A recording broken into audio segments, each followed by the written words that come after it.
কত নীল রে চুরটা, ভারী সুন্দর দেখতে। কিন্তু অনেকক্ষণ ধরেই দিদির হাতের সূক্ষ্ম কারুকাজের চুরটা চোখ টেনে নিচ্ছিল তার। শেষে থাকতে না পেরে বলেই ফেলল পিয়াল। উপহাসের হাসি ফুটল তিয়াশার ঠোঁটে। সেও লক্ষ্য করেছে পিয়ালের লোভী চোখের চাউনি। দাম জেনে তুই করবি কি? কিনতে পারবি কোনো দিন? ওই তো কয়েকটা টাকা রোজগার প্রবালের। কি দেখে যে বিয়েটা করলি? মা বাবা চেয়েছিল ছোট কন্যাকে গান শেখাতে। শ্যামলা মেয়ের কণ্ঠস্বরে মোহিত হয়ে ভালো বর ঘর জুটে যাবে ভেবে। কিন্তু কপালের লিখন খণ্ডায় কে? ছোট কন্যা শেষে কিনা গানের মাস্টারকেই বিয়ে করে বসল। মুখটা নিচু করল পিয়াল। এই জন্যই, কেবল এই জন্যই হাজারবার বলা সত্ত্বেও প্রবাল এ বাড়িতে আসতে চায়নি। সোজাসুজি বলেছে, অপমানের মাংস ভাত খাওয়ার চেয়ে সাধারণ ঝোল ভাত সবজি খাওয়া অনেক ভালো। তা বাড়ি বসে সে খাদ্যে যাক ঝোল ভাত। রোজকার এই একঘেয়ে ঝোল ভাত আর মুখে রুচে না তার। টাকাও বেশি নেই যে হোটেলে খেয়ে মুখ বদলাবে। তাই দিদি বাপের বাড়ি আসছে শুনে সে নিজেই এক প্রকার যেঁচে এসে পড়েছে। অবশ্য শুধু মাংস ভাতের লোভে নয়, আরেকটা বড় কারণ হলো রোহনদা নিত্য নতুন দামি দামি গিফট কিনে দেয়। বাপের বাড়ি এলেই দিদি সেগুলো পরে আসে। পিয়াল বুভুক্ষুর মতো তাকিয়ে দেখে, বুঝতে দেয় না অবশ্য। দিদির মুখ বড় খারাপ, কখন কি বলে বসে। আজকাল মাঝে মধ্যেই পিয়ালের মনে হয় নিজে পছন্দ করে প্রবালকে বিয়ে করায় তার সবচাইতে বড় ভুল হয়েছে। ক্ষণিকের আবেগের বশে নিজেকে নিয়ন্ত্রণ করতে পারেনি সেদিন। করতে পারলে দিদির মতো তার বড় গাড়ি হাঁকিয়ে আসত। নিত্য নৈমিত্তিক খিটিমিটি লাগে দুজনের মধ্যে, কিন্তু একেবারে ছেড়ে আসার কথা ভাবতে পারে না সে। ভাবলে ভয় লাগে। কিন্তু এভাবে আর কতদিন? ভালো লাগে না, কিছুই আর ভালো লাগে না তার। দুই বোনের মধ্যে কত পার্থক্য, অথচ একদিন দুজনে এক জামা এক জুতো ছাড়া বাড়ি থেকে বেরোতো না। আর চাইলেই তিয়াশা ৫-১০ হাজার খরচ করতে পারে, কিন্তু সে ৫০০ টাকাও বুঝে শুনে খরচ করতে হয়, নইলে মাসের শেষে হয়তো। এমন জীবন কি সে চেয়েছিল? কেউই কি চায়? কিন্তু নিজের কাছে কিছুতেই মিথ্যে বলতে পারে না পিয়াল। খুব ভালো করেই জানে সে প্রবাল তাকে ভালোবাসে। হাজারো ঝগড়ার পর তার জন্য বেলি ফুলের মালা, ফুচকা, চকলেট নিয়ে আসে। ঠিক তখনই মুখে তার 1000 ওয়াটের আলো জ্বলে ওঠে।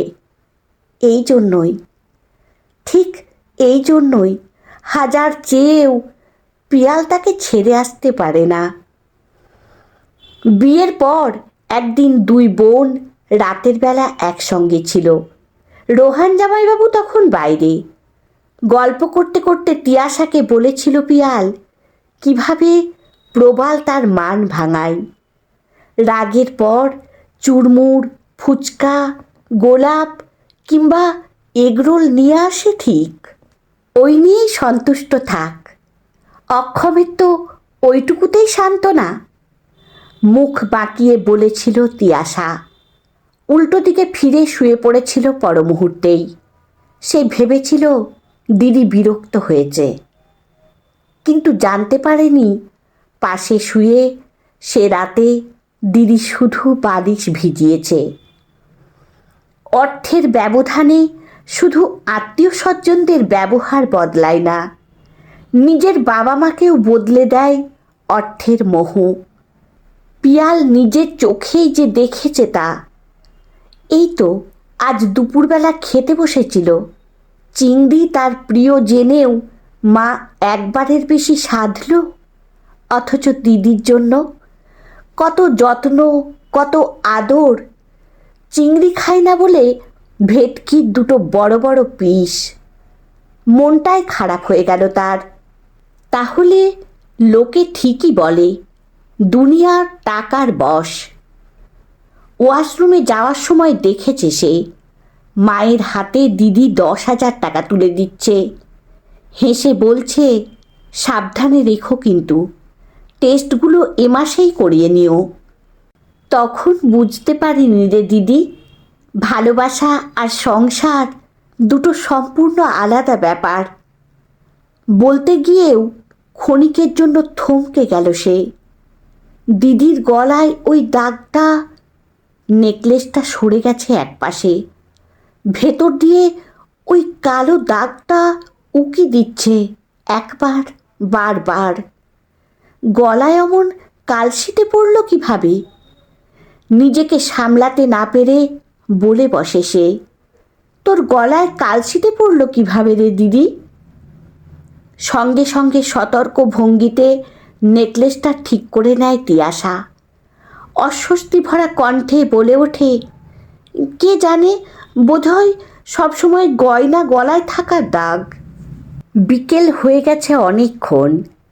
তিয়াশা পিয়ালের মা ঘরে এসে পড়েছেন, গরমাগরম চা আর পকোড়া, চিকেন কাবাব নিয়ে। কথা চাপা পড়ে গেল কিছুক্ষণের জন্য। হাসি মুখে মেয়েদের পাশে নিজের চায়ের কাপ নিয়ে বসলেন। তোর বাবা বলছিল এবার প্রবালকে বল একটা ফ্ল্যাট দেখতে, মাথার উপর ছাদটা অন্তত নিজের হোক। কতদিন আর ভাড়া বাড়িতে লোকের জল কলের ওপর নির্ভর করে পড়ে থাকবি? তিয়াশাদের দেখ তো, ইতিমধ্যেই 2টো ফ্ল্যাট রয়েছে, তবু জামাই তো নামি কমপ্লেক্সে আরেকটা ফ্ল্যাট কিনলো। গৃহপ্রবেশে তো গেলাম, কমপ্লেক্সটা কি সুন্দরভাবে সাজানো, ফ্ল্যাটটা দেখলে চোখ জুড়িয়ে যায়। কোন ইন্টেরিয়ার কোম্পানিকে দিয়ে কাজটা করালি রে তিয়াশা?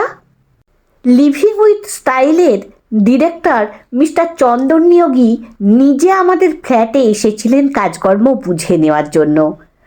আজকাল একদম টপ লেভেলের কাজ করছে ওরা। আমার ভারী পছন্দ ছিল আগে থেকেই, রোহানকে বলেছিলাম। কিন্তু কি জানিস তো পিয়াস, বড্ড এক্সপেন্সিভ। আসলে সেলিব্রিটিদের হোম ডিজাইন করে তো, ডিমান্ডই আলাদা। ফার্স্ট সিটিংয়ের জন্য পাক্কা 45 দিন অপেক্ষা করতে হয়েছিল। হালকা একটা গর্বের ঝলক ফুটে ওঠে তার কণ্ঠস্বরে। আলোচনার মুখ অন্যদিকে ঘুরে যায়। মনে মনে নিশ্চিন্ত হয় পিয়াল। নইলে এখুনি তার ভুল মানুষকে জীবনসঙ্গী হিসেবে পছন্দ করা নিয়ে হাজারো কথা উঠত। সত্যি কি প্রবাল তার জন্য একজন ভুল মানুষ? যদি তাই হয়, তাহলে অমনভাবে ভালোবাসতে শিখল কোথায়? মনে মনে বোঝে পিয়াল, প্রবালের ভালোবাসাকে হারাতে সে পারবে না। সে নিজেও তো শিক্ষিতা, পারবে নাকি দুজনে মিলে সব কিছু পাল্টে ফেলতে? নাইবা হলো কোনোদিন জামাইবাবুর মতো অর্থবান, কি যায় আসে তাতে? ভালোবাসা তো বাসা বাঁধবে ছোট্ট নীড়ে। বড় চিন্তা হচ্ছে তার দিদির জন্য, কষ্ট হচ্ছে বড়। ওই যে গলার দাগটা, কিভাবে অমন দাগ হলো দিদির শরীরে? খুঁটিয়ে লক্ষ্য করতেই আরও কয়েক জায়গায় অমন কালশিটের দাগ দেখতে পেল পিয়াল। এতদিন লক্ষ্য করেনি কিভাবে ভেবে খানিক অবাকই হলো সে। দামি গয়না কি পারে শরীরের দাগের পরিপূরক হয়ে উঠতে? এমন দাগ যা লুকিয়ে রাখতে হয়। জানতেই হবে কি হয়ে চলেছে দিদির সঙ্গে। বারান্দায় একাকী বসেছিল সে। হঠাৎ দেখল দিদি মোবাইল নিয়ে ছাদে যাচ্ছে। নিশ্চয়ই রোহন তার ফোন। গোপনে লক্ষ্য করেছে সে। বিয়ের পর থেকেই রোহনদার ফোন এলে দিদি ছাদে চলে যায়। সে বোঝে না ফোন এলেই কেন দিদি ছাদে যায়। বারান্দায় বসেই তো দিব্যি কথা বলা যায়। মা বাবা তো আর মেয়ে জামাইয়ের কথোপকথনের মাঝে আড়ি পাততে যাবে না। তাদের পরিবারের লোকজনের এমন স্বভাব নেই। কিন্তু আজ পিয়াল স্বভাবের বিরুদ্ধে গিয়ে আড়ি পাতবে। তার একটা গভীর সন্দেহ হচ্ছে। ছাদের দরজা দিয়ে ঢুকে ট্যাঙ্কির আড়ালে লুকিয়ে পড়ে সে। একটা দিন থাকছি মা বাবার কাছে, তাতেও তোমার সমস্যা হচ্ছে রোহান? আমার সব কিছুতেই দেখি তোমার সমস্যা। আমি কি শোকেশে সাজানো পুতুল যার কোনো সিদ্ধান্ত নেওয়ার অধিকার নেই? কেন এমন করো তুমি? কেন বারবার মনে হয় তোমায় বিয়ে করে আমি জীবনের সব চাইতে বড় ভুল করেছি? দুঃখ কি জানো? এই ভুল আমাকে জীবন ভোর বয়ে নিয়ে যেতে হবে। তুমি তো বেশ ভালো আছো নিজের দুনিয়ায়। আমার কি দাম আছে বলো? আমি বেঁচে আছি কেবল একাকিত্বকে সঙ্গী করে।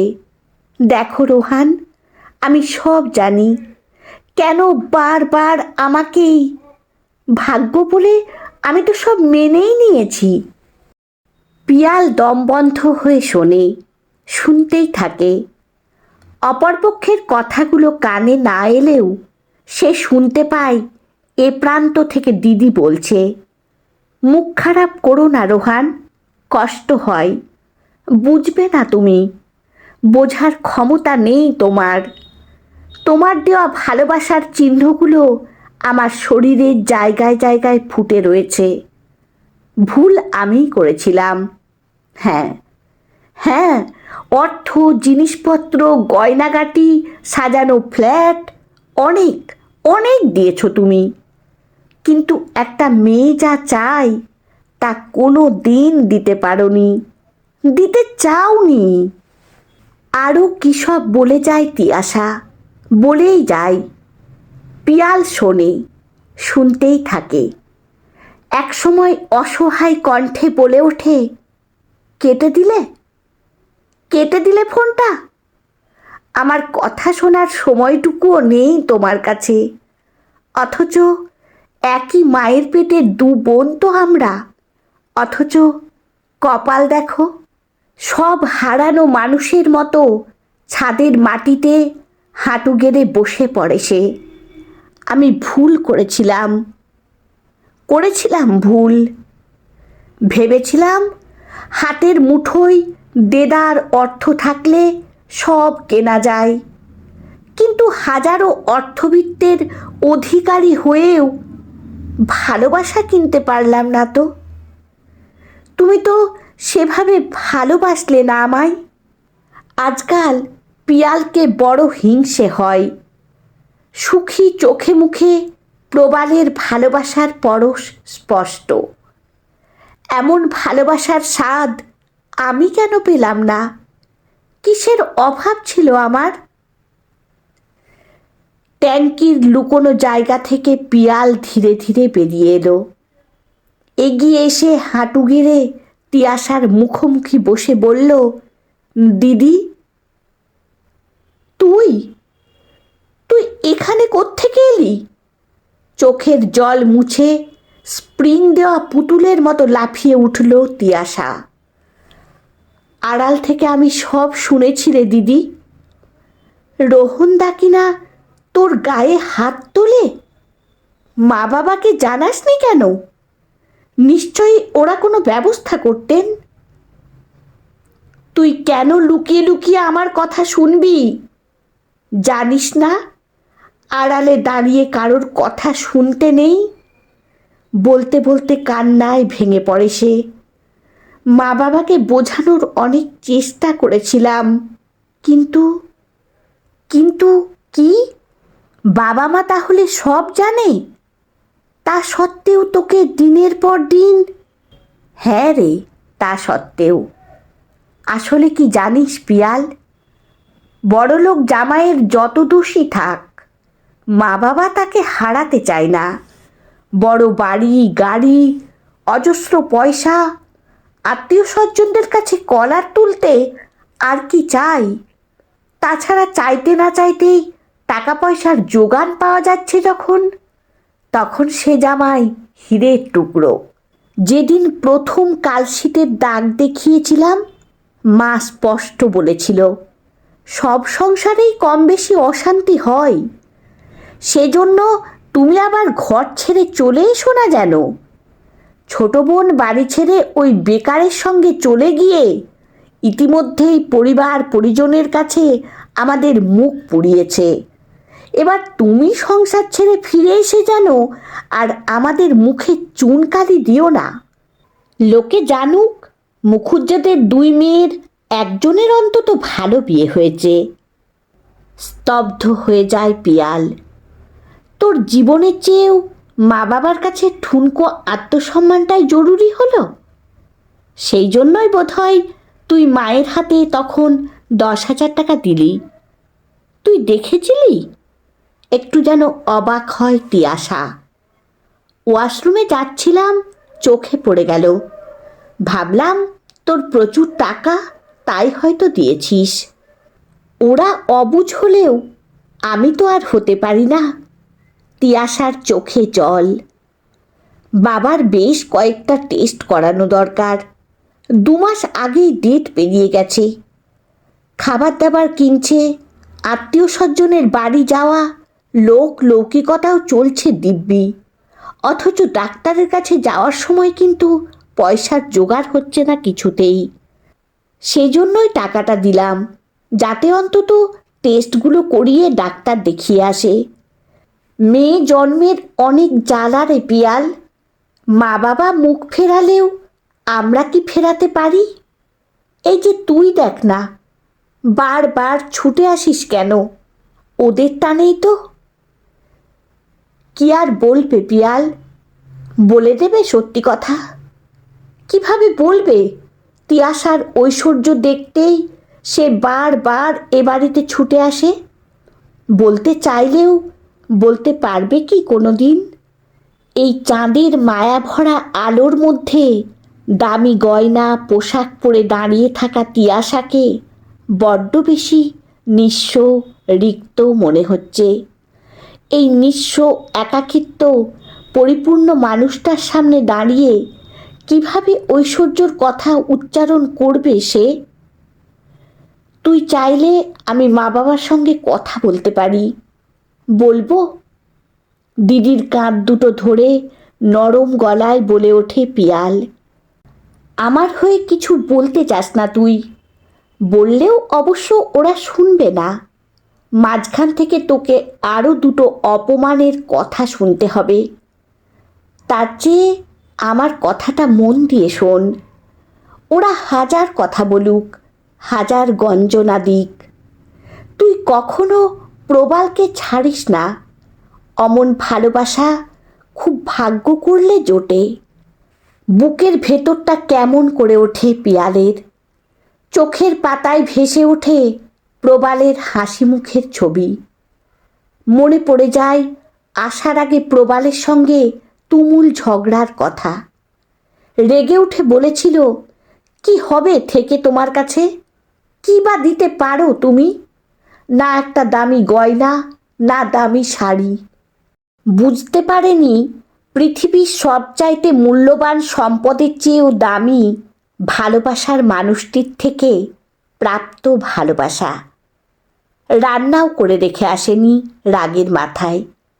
ভাবেওনি ছেলেটা সারাদিন কি খাবে। কি খেয়েছে কে জানে? আদৌ কিছু খেয়েছে তো? বাবা মাকে বলে দরকারি একটা কাজ ভুলে গেছে, তাই বাড়ি ফিরে যাচ্ছে। উদাসীন ভঙ্গিতে রাজি হয়ে যায় তারা। একবার রাতে খাওয়ার জন্যও বলে না। বুঝিয়ে দেয় স্বেচ্ছায় বিয়ে করে ছোট মেয়ে তাদের কাছে গুরুত্ব হারিয়েছে। পিয়াল জানতো বাধা আসবে না, আসেও না। বেরিয়ে পড়ে সে। জমানো টাকা থেকে চাউমিন কিনে নেয়। ডিম সবজি দেওয়া চাউমিন প্রবাল ভারী ভালোবাসে। বাড়ি ফিরে দেখে সামনের দোকান থেকে মাটন বিরিয়ানি কিনে এনেছে সে। তাকে ঢুকতে দেখে বলে, এসো, তোমার জন্যই এতক্ষণ ধরে অপেক্ষা করছিলাম, গরম আছে এখনো। কিভাবে জানলে তুমি আমি রাতেই ফিরে আসব? অবাক স্বরে বলে পিয়াল। বুকে হাত রেখে বলে সে, এইখানটা জানান দেয় যে তোমার জন্য একটা ভালো খবর আছে। নতুন বাংলা ছবিতে কাজ করার একটা কথা চলছিল না, সেই ছবির সহকারী সঙ্গীত পরিচালক হিসেবে কাজটা আমি পেয়ে গেছি পিয়াল। নামী অভিনেতা অভিনেত্রীরা থাকবেন, বুঝলে? কাজটা খুব মন দিয়ে করতে হবে। বুকের ভেতরটা কেঁপে ওঠে। হঠাৎ তিয়াশার জীবনের অন্ধকার দিকটার কথা মনে পড়ে যায়। উন্নতির ধাপে পা রাখা শুরু করছে প্রবাল। ধীরে ধীরে বাড়বে যশ খ্যাতি। ছবির সেটে সুন্দরী নায়িকা সহনায়িকার ভিড়ে প্রবাল তার পিয়ালকে ভুলে যাবে না তো? মনের কথা পড়তে পারা সহজ নয়। তাহলে পিয়ালের মনের কথা প্রবাল পড়ে ফেলল কিভাবে? বুকে জড়িয়ে নিয়ে নিজের হাতে আদর করে বিরিয়ানি খাইয়ে দিতে দিতে বলে ওঠে, চিন্তা করো না সখী, ভালোবাসার অঙ্গীকারে বেঁধেছি যাকে, সারা জীবন পথ চলব তারই সাথে।